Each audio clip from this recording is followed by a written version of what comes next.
Doctor Baba Saheb Ambedkar open university.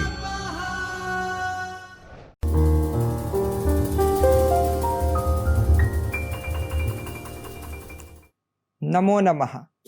Doctor Baba Saheb Ambedkar open યુનિવર્સિટીના જ્યોતિર્મય પરિસરમાં આવેલા ચૈતન્ય સ્ટુડિયોમાંથી ભારતીય જ્ઞાન પરંપરા વિભાગના MA in Indian knowledge system અભ્યાસક્રમમાં હું શ્યામ પટેલ આપને આવકારું છું। મિત્રો, આપણે MA IKS 102 ભારતીય સ્વાસ્થ્ય પ્રણાલી પેપરના યુનિટ નંબર 1 આયુર્વેદનો પરિચય, જેનું અધ્યયન આપણે શરૂ કર્યું હતું। ગત સત્રમાં આપણે આયુર્વેદનો ઇતિહાસ, તેની મહત્વપૂર્ણ સંહિતાઓ, તેના 8 અંગો અને આયુર્વેદની દાર્શનિક પૃષ્ઠભૂમિ વિશે માહિતી મેળવી હતી।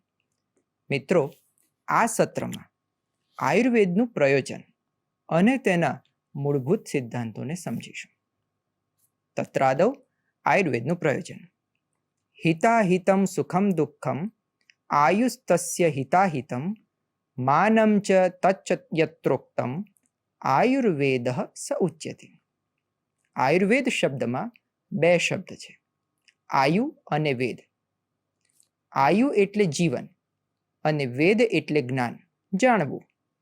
જે શાસ્ત્રમાં હિતાયુ, અહિતાયુ, સુખાયુ અને દુખાયુનું વર્ણન હોય, તેમજ આયુષ્યને માટે હિતકર અને અહિતકર એવી તમામ બાબતો બતાવેલી હોય, એને આયુષ્યના માન એટલે કે પ્રમાણ, દીર્ઘાયુ કે અલ્પાયુ વગેરેના લક્ષણો બતાવેલા હોય, તે આયુર્વેદ કહેવાય। સ્વાસ્થ્ય દીર્ઘાયુ જીવન માટેની સંપૂર્ણ માર્ગદર્શિકા એટલે આયુર્વેદ। મહર્ષિ ચરકે આયુર્વેદને પુણ્યતમ વેદ કહેલો છે, કારણ કે તે આલોક અને પરલોક એમ બંને લોક માટે ઉપયોગી છે। આયુર્વેદમાં બતાવેલા નિયમોને આધીન જો ધર્મ, અર્થ અને કામનું સેવન કરવામાં આવે તો મોક્ષની પ્રાપ્તિ થાય। આમ આયુર્વેદના આચાર્યોએ જન્મ મૃત્યુના ચક્કરમાંથી છૂટવાના ઉપાયો પણ બતાવેલા છે, કારણ કે જ્યાં સુધી જીવન રહેશે ત્યાં સુધી રોગરૂપી દુઃખો રહેવાના જ છે। આથી આત્યંતિક દુઃખ નિવૃત્તિ એ જ આયુર્વેદનું પરમ લક્ષ્ય છે, જેને નૈષ્ઠિકી ચિકિત્સા કહેલ છે। મિત્રો, હવે ક્રમશઃ આયુર્વેદમાં પ્રતિપાદિત કેટલાક મૂળભૂત સિદ્ધાંતોનો પરિચય મેળવીએ। તેમાં સૌ પ્રથમ છે પંચમહાભૂતવાદ। આકાશ, વાયુ, અગ્નિ, જળ અને પૃથ્વી એ 5 તત્વો પંચમહાભૂત તરીકે ઓળખાય છે। સંપૂર્ણ વિશ્વ પંચમહાભૂતનું બનેલું છે।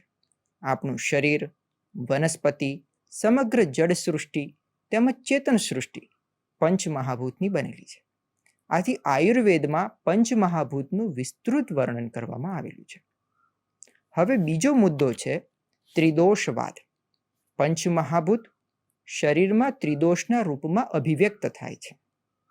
આકાશ અને વાયુ, આ 2 મહાભૂત મળીને વાત દોષ બને છે, જ્યારે અગ્નિ મહાભૂત પિત્ત દોષના સ્વરૂપમાં રહેલ છે। જળ અને પૃથ્વી મહાભૂત મળીને કફ દોષ બને છે।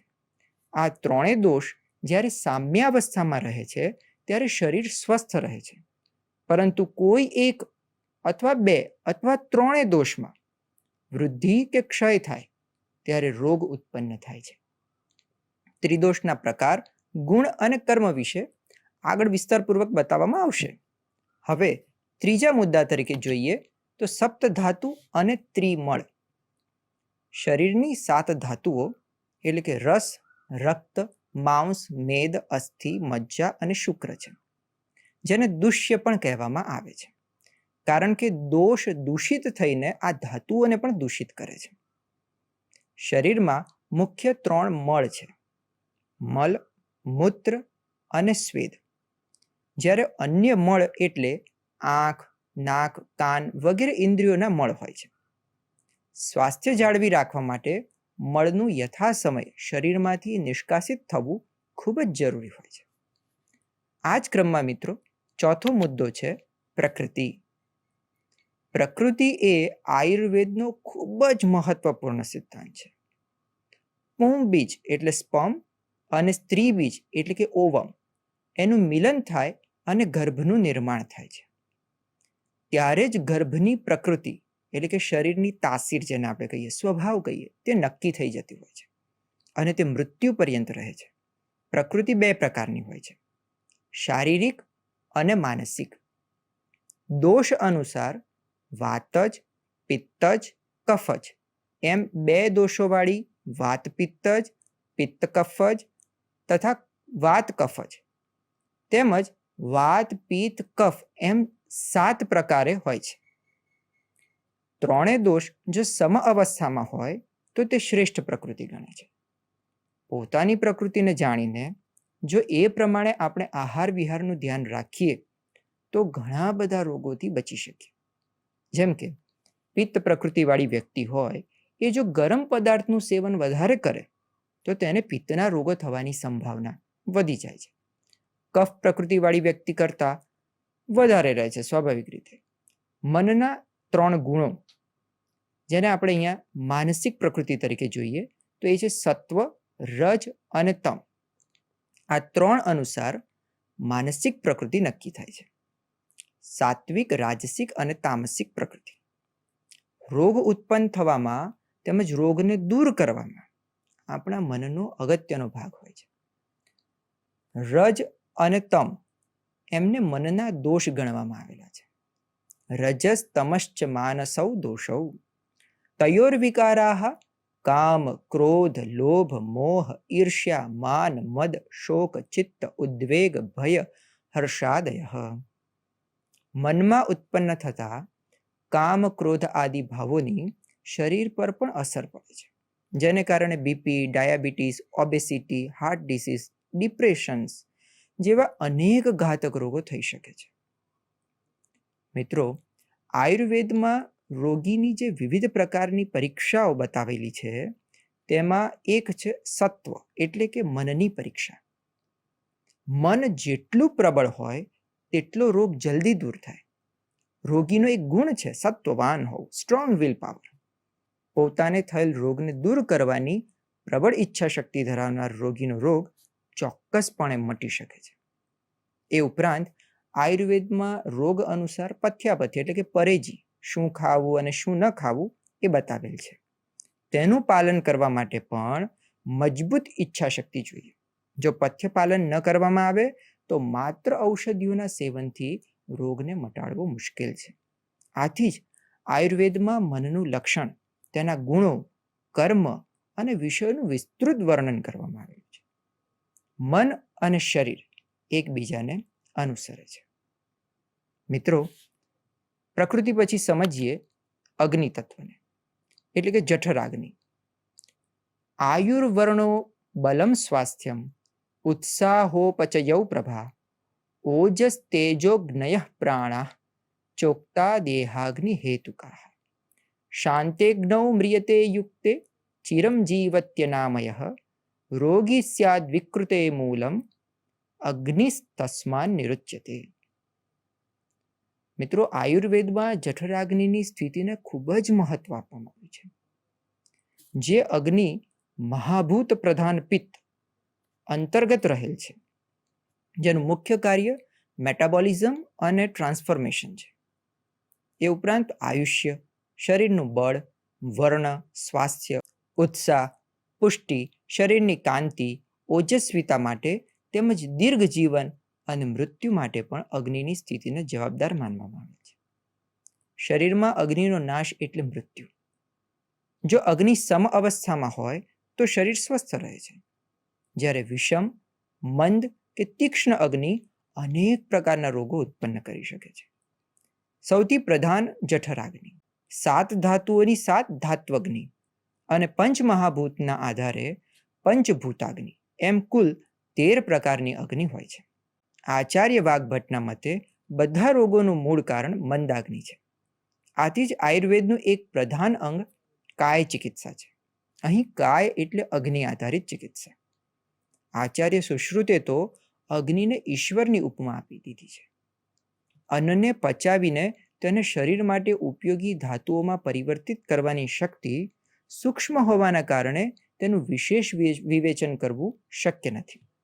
શ્રીમદ ભગવદ્ ગીતામાં પણ શ્રી કૃષ્ણ ભગવાને કહ્યું છે કે અહમ વૈશ્વાનરો ભૂત્વા પ્રાણીનામ દેહમાશ્રિતઃ પ્રાણાપાન સમાયુક્તઃ પચામ્યન્નમ ચતુર્વિધ. મિત્રો, આ ક્રમમાં હવે છઠ્ઠો સિદ્ધાંત આવે છે પ્રમાણ વિજ્ઞાન. પ્રમાયાહ કરણમ પ્રમાણમ. પ્રમા એટલે જ્ઞાન અને કરણ એટલે સાધન. જ્ઞાન પ્રાપ્ત કરવાનું સાધન એટલે પ્રમાણ. કોઈ પણ વિષયનું જ્ઞાન પ્રાપ્ત કરવા માટે વિભિન્ન પ્રમાણોનો ઉપયોગ અનિવાર્ય છે. અન્યથા જે તે વિષયનું યથાર્થ એટલે કે વાસ્તવિક જ્ઞાન પ્રાપ્ત થઈ શકતું નથી. આયુર્વેદમાં રોગીની પરીક્ષા માટે વિભિન્ન પ્રમાણ બતાવેલા છે. આપ્તોપદેશ, પ્રત્યક્ષ, અનુમાન, ઉપમાન, અર્થાપત્તિ, યુક્તિ વગેરે પ્રમાણ. જેમાંથી યુક્તિ પ્રમાણ માત્ર આચાર્ય ચરકે જ માનેલ છે. આપ્તોપદેશ. આપ્તોપદેશ એટલે આપ્ત વ્યક્તિ દ્વારા આપવામાં આવેલો ઉપદેશ, જે લોક કલ્યાણની ભાવના માટે જ આપવામાં આવેલો હોય છે. આયુર્વેદના આચાર્યોને આપ્ત પુરુષ કહી શકાય. તેમના દ્વારા આયુર્વેદની સંહિતાઓમાં જે તે રોગના કારણ, લક્ષણો અને ચિકિત્સા વિશે તેમજ સ્વસ્થ કેવી રીતે રહી શકાય તે અંગે આપવામાં આવેલ ઉપદેશ એટલે આપ્તોપદેશ, જેના આધારે રોગીની વિવિધ પ્રકારની પરીક્ષાઓ કરવામાં આવે છે. તેમજ સ્વાસ્થ્ય જાળવવા માટે સમાજને માર્ગદર્શન આપવામાં આવે છે. પ્રત્યક્ષ. પ્રત્યક્ષ એટલે જ્ઞાનેન્દ્રિયો દ્વારા પરીક્ષા. રોગીના આંખ, જીહવા, ત્વચા વગેરેને પ્રત્યક્ષ રૂપમાં જોઈને, સ્પર્શ એટલે શીત ઉષ્ણ સ્પર્શ, નાડી પરીક્ષા વગેરે કરીને કે સ્ટેથોસ્કોપ દ્વારા સાંભળીને રોગ વિશે માહિતી મેળવવામાં આવે છે. અનુમાન. અનુમાન એટલે રોગીમાં પ્રત્યક્ષ રૂપમાં જોવા મળતા લક્ષણો તેમજ રોગીને પ્રશ્નો પૂછીને મળતી માહિતીના આધારે રોગનો નિશ્ચય કરવો. જેમ કે જેના પરિવારમાં માતા પિતાને મધુમેહ થયેલ હોય તો તેના સંતાનને મધુમેહ થવાની શક્યતા રહે. અનેક પ્રકારના અનુમાનગમ્ય ભાવોનું અહીં વર્ણન કરેલ છે. જેમ કે અગ્નિમ જરણ શક્ત્યા પરીક્ષેત. જરણ શક્તિ એટલે કે પાચન શક્તિ. ભૂખ કેવી લાગે છે, પાચન કેવું થાય છે, તેના આધારે રોગીની જઠરાગ્નિ મંદ તીક્ષ્ણ છે કે સમ વિષમ છે તે અનુમાન દ્વારા જાણી શકાય છે. યુક્તિ. યુક્તિ એટલે યોજના. રોગીની પ્રકૃતિ, વય, દેશકાળ, ઋતુ, દોષ, દુષ્ય, અગ્નિ જેવા અનેક પરિબળોને ધ્યાનમાં રાખીને રોગી માટે પથ્યાપથ્યનો નિશ્ચય કરવો તેમજ તેની ચિકિત્સા કરવી, જેને યુક્તિ વ્યપાશ્રય ચિકિત્સા કહે છે. ઉપમાન. ઉપમાન પ્રમાણ સમાનતા દર્શાવવા માટે વપરાય છે. જેમ કે ત્વચા પર તલ જેવું થાય તેને તિલકાલક કહેવાય, અને જેમાં શરીર દંડ જેવું અક્કડ થઈ જાય તેને દંડકાલસક કહેવાય.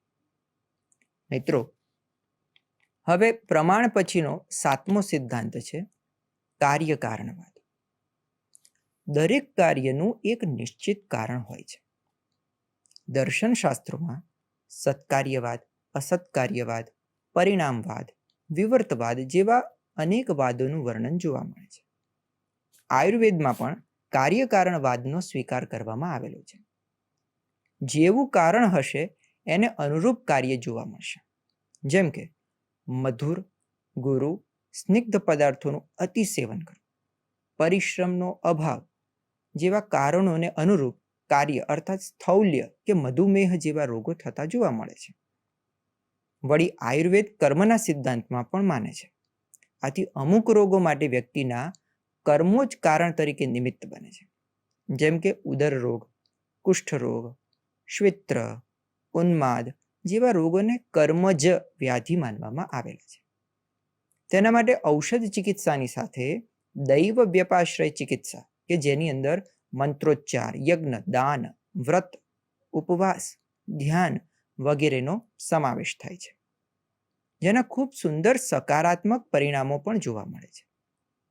ગર્ભાવસ્થાના 9 મહિના દરમિયાન માતા જે પ્રકારના આહાર વિહાર કરે છે તે પ્રમાણે ગર્ભસ્થ બાળકના શરીરનું સ્વાસ્થ્ય નિર્માણ પામે છે.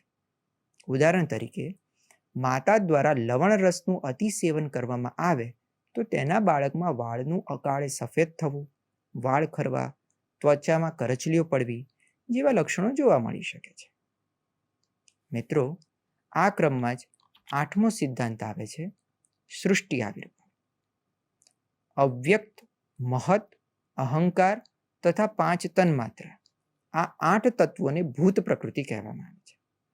જ્યારે 5 જ્ઞાનેન્દ્રિય, 5 કર્મેન્દ્રિય, ઉભયેન્દ્રિય એટલે કે મન અને 5 મહાભૂત, આ 16 તત્વોને વિકાર કહેવામાં આવે છે. આ 24 તત્વો દ્વારા સર્ગ એટલે કે સૃષ્ટિની ઉત્પત્તિ થાય છે. તેમાં અવ્યક્ત સિવાયના તત્વોના સમુદાયને ક્ષેત્ર કહે છે, જ્યારે આત્માને ક્ષેત્રજ્ઞ કહેવામાં આવે છે. આ જ વાત ભગવદ્ ગીતામાં પણ કહેવામાં આવી છે. સૃષ્ટિના લય અને પ્રલયની વાત મુખ્ય સંહિતા ગ્રંથોમાં જોવા મળે છે. આમ આયુર્વેદના મૂળભૂત સિદ્ધાંતો પરથી જ આયુર્વેદના આર્ષદ્રષ્ટા ઋષિમુનિઓની ઉચ્ચ કક્ષાની બુદ્ધિમત્તા તેમજ દીર્ઘ દ્રષ્ટિની પ્રતીતિ થાય છે. મિત્રો, આ રીતે આયુર્વેદ શાસ્ત્રના મૂળભૂત સિદ્ધાંતોના પરિચય સાથે આજના આપણા વ્યાખ્યાનને વિરામ આપીએ છીએ. હજુ વિશેષ જાણવા ફરી એક નવા સત્રમાં મળીશું. ધન્યવાદ. સ્વાધ્યાયઃ